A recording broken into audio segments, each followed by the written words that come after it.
All right, let's talk about a story that is just wild. It's the story of Carlos Ghosn.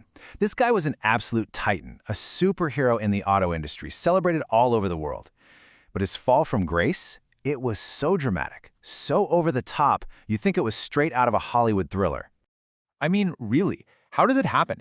How does one of the most powerful CEOs on the planet end up an international fugitive, smuggled out of a country in a box? It's this incredible mix of ambition, a massive culture clash, and an escape so brazen, the entire world was glued to their screens.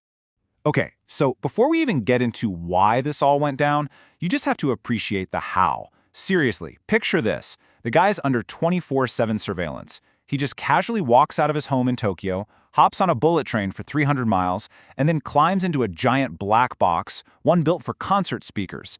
And because this box was so big, it couldn't even go through the airport's X-ray scanner. It gets loaded onto a private jet, and poof, he's gone. To really get why someone would risk all that, we have to rewind and look at how he became such a big deal to begin with. Yeah, because way before the escape, way before the scandal, Carlos Ghosn was a legend. We're talking about the late 90s, and Nissan, this iconic Japanese brand, was on life support. It was about to go under. They didn't just need a new plan, they needed a miracle worker. Just look at the numbers. The company was buried under more than $20 billion in debt. Can you believe that? For almost 3 decades, they'd been losing market share. And get this, out of 46 car models they were making, only 3 were turning a profit. It wasn't just a slump, it was a complete nosedive. So in comes the French automaker Renault. They form this new alliance with Nissan and send in their top guy, their ace in the hole, Carlos Ghosn. And this guy already had a reputation. In Europe, they called him Le Cost Killer. Why? Because he was known for being absolutely ruthless, for making the tough calls that, well, got the job done. And now, he was about to unleash that same energy on Japan. And what happened next was like a massive culture crash. You have to understand, traditional Japanese business is built on things like loyalty and seniority. You get a job for life, promotions come with age, and you work with this tight-knit, trusted group of suppliers called the Kairetsu. Ghosn just walked in and basically lit that entire rulebook on fire. He was all about merit, about results. He tore down that old supplier network and made everyone compete for contracts. For Nissan, it was a complete shock to the system. But you know what? It worked. The results were absolutely insane. In a single year, he took a company that lost $6.5 billion and turned it into one that made a $2.7 billion profit. Now, he did it by making some brutal cuts, shutting down 5 factories, laying off 21,000 people. He even promised he'd quit if it didn't work. Well, it worked. People called it a miracle. And just like that, he became a total rock star in Japan. Think about it. This foreign executive comes in and saves one of their most beloved national companies. He got so famous, they literally made him the hero of his own manga comic book. He wasn't just a CEO at that point, he was a pop culture icon. But as you can probably guess, this fairy tale success story had a dark side. Underneath all the profits and praise, some serious problems were brewing inside that Renault-Nissan alliance. A massive power struggle was just getting started. Okay, so here's where it gets complicated. The whole problem was in how the partnership was set up. Renault, the French company, owned a controlling stake in Nissan, over 43%, with voting rights. But Nissan, which was now making way more money, only owned 15% of Renault and had no voting rights. Just let that sink in. The company bringing in the big bucks had absolutely no say in what its parent company did. So this ticking time bomb finally went off in 2018. The French government, which is a major shareholder in Renault, started pushing Ghosn to make the alliance permanent, to do a full merger. For the top brass at Nissan, this was the nightmare scenario. They saw it as nothing less than a total French takeover of a Japanese institution. And this right here is where the story splits into 2 completely different versions. If you ask Ghosn and his side, what came next had nothing to do with justice. They call it a corporate coup. They believe that a group of Nissan executives hatched a plot to get him arrested, all to stop the merger and kick him out so they could take back control. And that so-called coup kicked off in November 2018.